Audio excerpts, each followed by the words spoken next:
I discovered my fiancée wanted to test drive other men before committing to me, so I showed her what real commitment looks like. Hey friends, please subscribe and turn on notifications, like this video, and leave a comment with your impressions. This will be a great help. Thank you. We never tire of reminding you. It's all thanks to you. The wedding seating chart was spread across our dining room table that Wednesday afternoon, little name cards arranged in careful rows. Table 1 through Table 16. 187 guests confirmed. March 12th, 53 days away. I was a financial analyst at an investment firm in Austin, Texas, and I'd spent my lunch break on a conference call with our reception venue coordinator confirming the final headcount. Everything was on track. Everything was perfect. That's what I thought, anyway, until my fiancée Amanda walked through the door at 6:15 with that strange expression I'd been seeing more often lately. Not quite guilt, not quite determination. Something in between that I couldn't name, but made my stomach tighten. We'd been together for 3.5 years. Met at a mutual friend's barbecue, where she'd impressed me by knowing more about municipal bonds than most people in my field. She was a pharmaceutical sales rep, confident and articulate, the kind of woman who could work a room without breaking a sweat. I'd proposed on a weekend trip to Fredericksburg, at a vineyard overlooking the hill country at sunset. She'd cried and said yes immediately. Her parents loved me. My parents loved her. Our friends called us the stable couple, the ones who had it figured out. She set her purse down and stared at the seating chart. We need to talk. Those 4 words. I felt them land like stones. About the seating? Your mom's sister can sit anywhere. I don't think she. Not about the seating. About us. About the wedding. About everything. She pulled out a chair and sat down heavily. I need you to hear me out completely before you react, okay? I sat across from her. The name cards between us suddenly felt like a barrier. I'm listening. I love you, Michael. I need you to know that first. I absolutely love you and I want to marry you. But I've been having these thoughts I can't shake, and my therapist says the only way to deal with them is to be completely honest, even if it's uncomfortable. What thoughts? She looked down at her hands. You're only the 3rd person I've ever slept with. And both of the others were in my early 20s, before I really knew what I wanted or who I was. You're incredible. You're stable and kind, and you're going to be an amazing husband. But I keep having this nagging question in the back of my mind about whether I'm making this choice from a place of true certainty or just because you're safe and comfortable. I felt something cold settle in my chest. You're not sure about marrying me. No, I am. I think I am. But that's the problem. I think I am instead of knowing I am. And I've been doing research, reading forums and articles about pre-wedding doubts, and so many women talk about this exact feeling. The advice that keeps coming up is that the only way to truly know if someone is right for you is to understand what else is out there. To have a point of comparison. Otherwise, you're just guessing. I stared at her. A point of comparison. I know how this sounds. I do. But I'm trying to be mature about this instead of just ignoring it and ending up resenting you 5 years into our marriage. What I'm asking for is a brief break. Just 4 or 5 weeks. Where we're still engaged, still committed to the wedding, but we both have the freedom to explore other connections, to date other people, to see what else exists. And then when we come back together, we'll both know with absolute certainty that we're choosing each other, not just settling for what's comfortable. The words felt unreal, like I was watching this conversation happen to someone else. You want to sleep with other men before our wedding. I want us both to have the freedom to explore so we can make an informed choice about the rest of our lives. I'm not saying I will sleep with anyone. I'm saying I want the option to figure out what I'm feeling. And you should have the same option. Maybe you're wondering the same things and just haven't said it. I'm not wondering anything. I chose you. I asked you to marry me because I was certain. But how can you be certain when you don't know what else is out there? That's just blind faith. I'm talking about making an active, informed decision. This is actually the most respectful thing I could do for both of us. I'm being honest instead of cheating. I'm asking for permission instead of just doing it behind your back. Doesn't that count for something? I felt like the floor had disappeared beneath me. So, just to be absolutely clear, you want me to put our wedding on hold while you go out and date and potentially sleep with other men, and then you'll decide if I'm worth marrying? You're making it sound worse than it is. This isn't about you not being worth it. This is about me needing to silence this doubt before I walk down that aisle.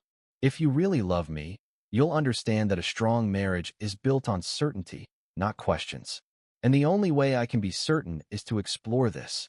I looked at her across the table. At the woman wearing the ring I'd spent 2 months' salary on. The woman whose name was on 16 tables worth of place cards.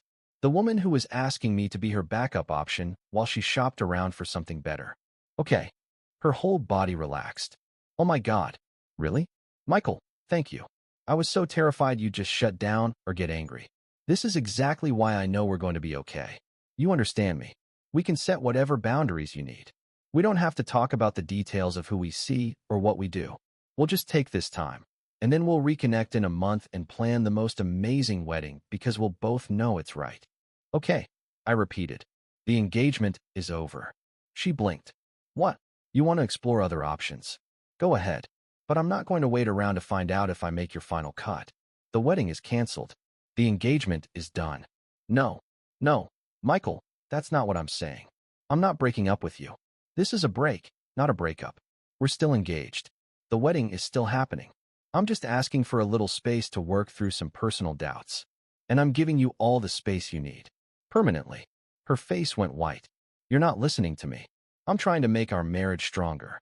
I'm being vulnerable and honest with you about my feelings, and you're punishing me for it. I'm not punishing you. I'm respecting your honesty. You're not sure I'm the one. You need to compare me to other options. I'm releasing you from that uncertainty. You don't have to wonder anymore. You're free to find out. This is insane. We have a wedding in 53 days. We have deposits. We have guests flying in. You can't just cancel everything because I wanted to have an honest conversation. You didn't want a conversation. You wanted permission to cheat with a safety net. There's a difference. She stood up, chair scraping hard against the floor. I cannot believe you're doing this. I came to you with something real and difficult, and you're just throwing away everything we built. Do you have any idea how hard it was for me to tell you this? I could have just gone behind your back like most people do. You want credit for asking permission before betraying me. I'm not giving you that credit. I'm not betraying you. I'm trying to save us from a marriage built on my uncertainty. Your uncertainty is the betrayal, Amanda. If you're not sure about me after 3.5 years, you're never going to be sure. And I'm not interested in spending the rest of my life trying to prove I'm good enough. I walked to our bedroom and closed the door. Not a slam, just a quiet, final click. I sat on the edge of the bed and felt the strangest sensation wash over me. Not heartbreak exactly, more like clarity, like putting on glasses after years of squinting and suddenly seeing everything in sharp focus. All those little things I'd been ignoring. The way she'd been dressing differently when she went out with her work friends. The new attention to her social media presence. The sudden interest in my coworker David's divorce story. The questions about whether I ever wondered what being single in my 30s would be like. I'd written it all off as wedding stress. Now I understood. She'd been building up to this for weeks, maybe months. This wasn't a spontaneous doubt. This was a planned ask. She'd been thinking about this, researching it, preparing her argument. And that meant she'd already been looking, already had someone in mind, already started the process in her head, if not in reality. I heard her pacing in the living room. Then I heard her on the phone, voice low and urgent, probably calling her sister or her best friend Vanessa, looking for reinforcement, looking for someone to tell her I was being unreasonable. I opened my laptop and started making a list. Venue, caterer, photographer, DJ, florist, cake, officiant, hotel room blocks, rehearsal dinner location, transportation, every vendor we'd booked over the past 8 months. I opened my email and found the contracts. Reading through the cancellation policies, I'd barely glanced at when we'd signed them. The venue was the biggest hit. We'd put down $6,000 as a deposit, with the remaining balance of $14,000 due 2 weeks before the wedding. According to the contract, if we canceled more than 60 days out, we'd only lose half the deposit. 53 days was cutting it close, but technically we were still in that window. I drafted an email to the event coordinator explaining we needed to cancel due to unforeseen circumstances and requesting confirmation of the refund policy. Sent it at 7:42 p.m. The caterer had a stricter policy. We'd lose the full deposit of $3,000, but wouldn't owe the remaining $9,000. I sent that cancellation request at 7:49. The photographer was more flexible. She'd shot 3 weddings for friends of ours and had given us a discount. Her contract said she'd refund everything except a $500 retainer if we canceled more than 30 days out. I emailed her at 7:55, apologizing for the late notice and thanking her for her understanding. I worked through the list methodically. The DJ would keep his $1,000 deposit but release us from the remaining $2,500. The florist would refund half of our $1,800 deposit. The cake designer was the kindest. She offered a full refund when I explained the situation, just asking that we cover the cost of the consultation, which was $75. The hotel room blocks could be canceled without penalty. The rehearsal dinner venue would keep $200 but refund the rest. By 9:30, I had sent 14 cancellation emails and started a spreadsheet tracking expected refunds and losses. Total damage, roughly $8,500 in forfeited deposits. It hurt, but it was less than half of what we would have lost if I'd waited another week. Amanda knocked on the bedroom door. "Michael, please, can we just talk about this like adults?" "We did talk. You told me what you wanted. I'm giving it to you. I don't want to break up. I want us to take a break so we can get married with no doubts." "Your doubt is answer enough. Everyone has doubts before a wedding. It's normal. It doesn't mean anything. Not everyone asks permission to sleep with other people to resolve those doubts." Silence. Then, I shouldn't have used those words. I wasn't thinking clearly. I was just trying to be honest about what I was feeling. "Can you please open the door so we can talk face to face?" "No. Michael, please. I love you. I don't want to lose you. I made a mistake in how I said it, but I'm trying to communicate with you. Isn't that what we're supposed to do? Be honest with each other. You were honest. I appreciate that. And I'm being honest now. This is over." I heard her slide down the door, heard the soft sound that might have been crying. Part of me wanted to open it. The part that had loved her for 3.5 years. The part that remembered proposing and seeing her face light up. But that part was overruled by the part that knew what came next if I opened that door. Apologies, promises, bargaining, and eventually, 3 months or 3 years down the line, the same doubt would resurface. Maybe phrased differently, maybe acted on instead of spoken, but it would come back because it was already there, living in her, waiting. I slept in the bedroom. She slept on the couch, as far as I could tell. When I woke up at 6 a.m., she was already gone. A note on the kitchen counter. "Please don't do anything rash. We can fix this. I love you." I made coffee and checked my email. 3 vendor responses already. The venue coordinator confirming our cancellation and the refund of $3,000, processed within 7 business days. The photographer expressing her sympathies and confirming the refund of everything except the retainer. The florist acknowledging receipt and saying she'd send the partial refund by the end of the week. I called my best friend Tyler, who'd been set to be my best man. He answered on the second ring, groggy. "It's 6 in the morning, man. Someone better be dead. Wedding's off." Silence. Then, what happened? I gave him the short version. He swore. "She actually said that? She actually asked you to wait while she test drove other guys?" "More or less." "And you canceled everything already?" "Most of it. I'm handling the rest today." "Where are you staying? You need a place?" "I'm going to look for a short-term rental. I need to get out of this apartment." "Stay with me and Jess. We have the spare room. You can crash there until you figure things out." "I appreciate it, but I need my own space right now." "The offer stands if you change your mind." "I'm sorry, brother. This is brutal." "It is what it is." "You doing okay?" Stupid question, but, honestly, I'm weirdly calm. Like I'm watching it happen instead of living it. That's shock. It'll hit you later. Call me when it does. We hung up. I finished my coffee and got ready for work. I'd taken the next 2 days off for vendor meetings and final wedding prep. Now I had 2 days to find a new place to live and move my stuff out. I started scrolling rental listings during my morning commute. Found a furnished 1-bedroom in East Austin, month-to-month lease, available immediately.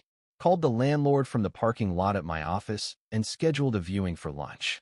The place was small but clean, hardwood floors, and a decent kitchen. Big windows facing a courtyard with a live oak tree. I signed the lease at 1 p.m., first month's rent and deposit paid on the spot. After work, I went back to the apartment I'd shared with Amanda. She wasn't home. I packed systematically, clothes first, then books, then electronics and personal items. I left all the furniture except my desk and my reading chair. I left the kitchen stuff except my coffee maker and 1 set of dishes. I wasn't trying to punish her. I just didn't want anything that would remind me of the life we'd been planning. I was loading the 3rd box into my car when she pulled up. She got out and stood there, watching me. "You're really doing this?" "I am." "Michael, please. Can we just pause for a second? Can we sit down and actually talk instead of you just making all these decisions unilaterally? You made the decision. I'm just following through. I didn't decide to break up. I asked for a conversation about doubts. That's not the same thing. You asked me to be okay with you dating other men. That's not a conversation about doubts. That's a request to end the relationship while keeping me as a backup plan. That is not what I said. It's exactly what you said. You just dressed it up in therapy language and research to make it sound reasonable. She stepped closer. I was scared. I was having cold feet, and I handled it badly. But that doesn't mean we have to blow up everything we've built. We can go to couples counseling. We can postpone the wedding if you need time. We can work through this. There's nothing to work through. You're not sure about me. I heard you. I believe you. And I'm not interested in trying to convince you I'm worth marrying. I know you're worth marrying. That's not the question. Then what is the question, Amanda? She fumbled for words. It's just, what if there's something better and I never know? What if I'm choosing you because you're safe and comfortable instead of because you're actually the best fit for me? And there it was. The truth under all the justifications. I wasn't the one she wanted. I was the one she was settling for unless she found an upgrade. Thank you for being honest, I said quietly. I hope you find what you're looking for. I loaded the last box and drove to my new place. She didn't try to stop me. The calls started that night. 7 missed calls before I went to bed. I didn't answer any of them. The voicemails progressed from apologetic to frustrated. The first one, Michael, please pick up. I just want to talk. I'm sorry. I'm so sorry. I love you. Please call me back. The third one, you're being ridiculous. I asked you for space to work through some feelings, and you're treating it like I cheated on you. We're supposed to be partners. Partners communicate. Call me back. The fifth one, fine. If you want to throw away 3.5 years over one conversation, that's your choice. But don't pretend I'm the bad guy here when you're the one who won't even try to work through this. I deleted them all and turned off my phone. The next morning I had 19 text messages. I read through them once. They followed the same pattern as the voicemails: apology, justification, blame. One of them mentioned she'd canceled her plans with a friend from work for Friday night. And couldn't I see that as proof she was choosing me? The detail snagged. A friend from work she'd already made plans with before she'd even talked to me. So she'd lined up her first date before asking permission. The doubt hadn't been theoretical. She'd already been taking steps. I blocked her number and focused on settling into my new space. Unpacked boxes. Set up my desk under the window. Bought a Monstera plant from the farmer's market and put it in the corner. Proof I could keep something alive. Proof I was building something new. Work was a welcome distraction. I had a portfolio rebalancing project that required focus and analysis. Numbers didn't care about relationship drama. They just needed to be calculated correctly. My coworkers noticed something was different, but didn't push when I said I didn't want to talk about it. My boss pulled me aside on Friday and asked if everything was okay. I told him the wedding was canceled, but I was fine. He said to take whatever time I needed. I thanked him and got back to work. Amanda's messages found other routes. She emailed me from her work account on Friday afternoon. A long essay about therapy and growth and how she'd realized she'd been self-sabotaging because she was afraid of being vulnerable. She wasn't actually interested in other men. She'd just been testing whether I loved her enough to fight for her. She knew it was manipulative and unfair, and she was sorry. Could we please just meet for coffee and talk? I didn't respond. She sent me a message through LinkedIn on Saturday. Just, please. I'm falling apart. I need you. I didn't respond. Sunday evening her sister called me. Not Amanda. Lauren. 2 years older, married with a kid. We'd always gotten along fine at family gatherings. Michael, I know you probably don't want to talk to anyone in Amanda's family right now, but I need you to listen for a minute. I'm listening. She's a wreck. Absolute wreck. She's not eating. She's barely sleeping. She's called in sick to work twice. I've never seen her like this. And I know she messed up. I know what she asked you was wrong. But she's my sister and she's in pain, and I'm asking you, as someone who cared about her for 3.5 years, to at least give her a chance to apologize in person. She's apologized plenty. It doesn't change anything. Michael, please. She made a mistake. One mistake. And you're throwing away an entire relationship over it? That seems extreme. She didn't make a mistake. She had a moment of clarity about what she really wanted, and it wasn't me. I'm just accepting that reality. That's not true. She wants you. She's always wanted you. She just had a freak out about commitment and she expressed it in the worst possible way. But that doesn't mean she doesn't love you or want to marry you. Lauren, if someone tells you they're not sure you're good enough unless they compare you to other options, that's not a freak out. That's the truth coming out. I'm not interested in being someone's consolation prize. Nobody's asking you to be a consolation prize. She's asking you to forgive her for being human and having doubts and expressing them badly. I appreciate you calling, but this is between me and Amanda. And it's over. You're being cruel. You know that, right? You're punishing her for being honest instead of just cheating like most people would. I'm not punishing her. I'm protecting myself from someone who sees me as a backup plan. There's a difference. She doesn't see you as a backup plan. She asked me to wait while she explored other men and then decided if I was worth keeping. That's the definition of a backup plan. God, you're stubborn. Fine, be stubborn. But when you're alone in a few years and you realize you threw away something good over pride, don't say nobody tried to tell you. She hung up. I sat with the conversation for a while. Felt the guilt try to work its way in. Wasn't I being too harsh? Wasn't I being unforgiving? Shouldn't I at least give her a chance to explain? But then I replayed her original words. What if there's something better and I never know? Not what if you're the best for me. What if there's something better? I was the acceptable option unless she found an upgrade. That wasn't love. That was risk management. I went for a run instead. 6 miles through the neighborhood, pushing hard until my legs burned and my lungs ached. When I got back, I felt clearer, lighter. The email came on Wednesday. Not from Amanda. From her mother, Patricia. Subject line: please read. Michael, I know you don't owe me anything, but I'm writing to you as someone who has watched you become part of our family over the past few years. Amanda has told me what happened, and I want you to know that I understand your hurt. What she asked was unfair and painful, but I also know my daughter, and I know that she loves you deeply. She's going through something right now that I don't fully understand, but I believe it's coming from a place of fear, not a lack of love for you. I'm asking you, parent to almost son-in-law, to consider giving her one more chance to explain herself. Not for her sake, but for yours. So that years from now you don't wonder if you gave up too easily. Please think about it. With affection, Patricia. I closed the email without responding. Parents always defend their children. It was natural. But Patricia hadn't seen Amanda's face when she'd asked to explore other men. Hadn't heard the practiced pitch. Hadn't caught the detail about Friday night plans already made. She was working from Amanda's version of the story, which I was certain left out key information. The voicemail came 3 days before what would have been our wedding. I'd unblocked Amanda's number briefly to check if there were any logistical things I needed to handle about the apartment lease or shared belongings. The voicemail notification popped up. Against my better judgment, I listened. Her voice was different. Cold and sharp where it had been pleading before. You know what, Michael? Fine. You want to be self-righteous and unforgiving? Go ahead. But let's be real here. I dodged a bullet. You're boring. You've always been boring. You go to work, you come home, you read your finance journals, you go to bed at 10 p.m. like you're 50 years old.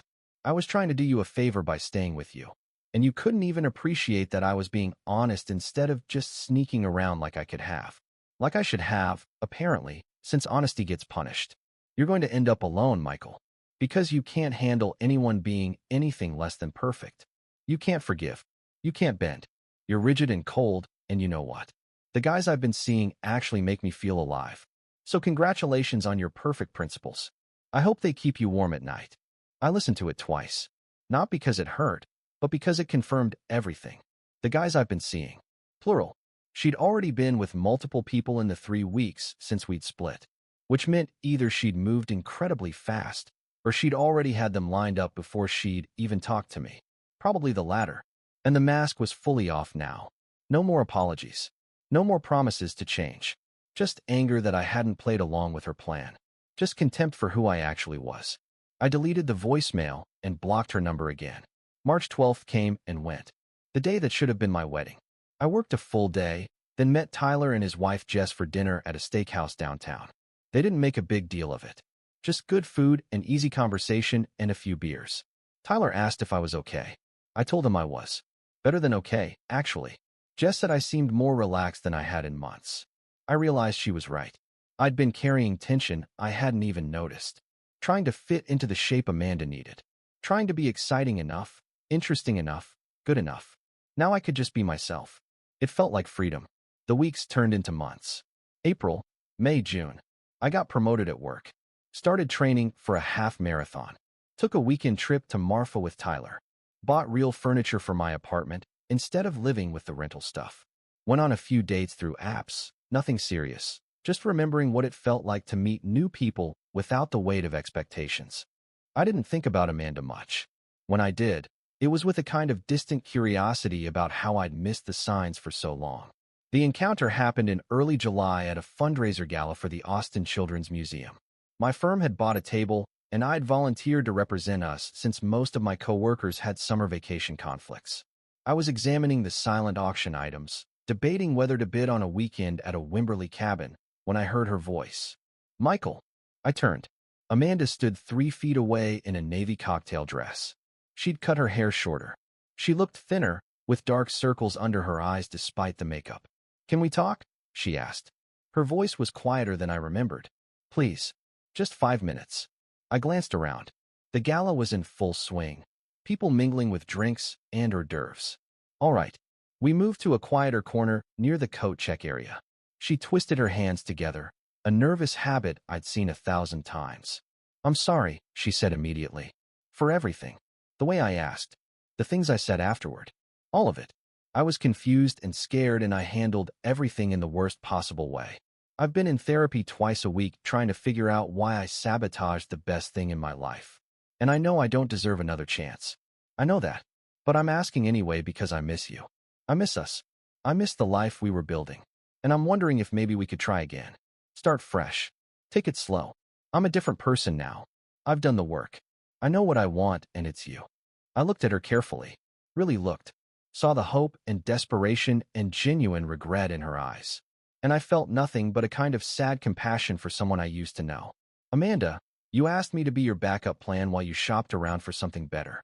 That's not something I can forget or forgive because it wasn't a mistake in the heat of the moment. It was a calculated ask. You'd already lined up dates before you talked to me. You'd already started looking. And when I didn't agree to wait on the sidelines, you showed me exactly who you are underneath all the apologies. Someone who thinks I'm boring. Someone who sees honesty as a transaction deserving reward. I'm not interested in being with someone who had to explore other options to realize I was worth keeping. I hope you figure out what you're looking for, but it won't be with me." Her face crumpled. "Michael, please. I know I don't deserve. Take care of yourself, Amanda." I walked back into the gala. Didn't look back. Didn't wait to see if she'd follow. She didn't. I bid on the Wimberley cabin and won. Took it the following month by myself. Spent 3 days swimming in the creek, reading on the porch, and thinking about what I actually wanted from life. The answer came easier than I expected. Someone who knew my worth from the beginning. Someone who didn't need to comparison shop to be sure. Someone who chose me first and kept choosing me. That felt like something worth waiting for. So what's your take? Did I make the right call, or should I have given her another chance? Drop your thoughts in the comments.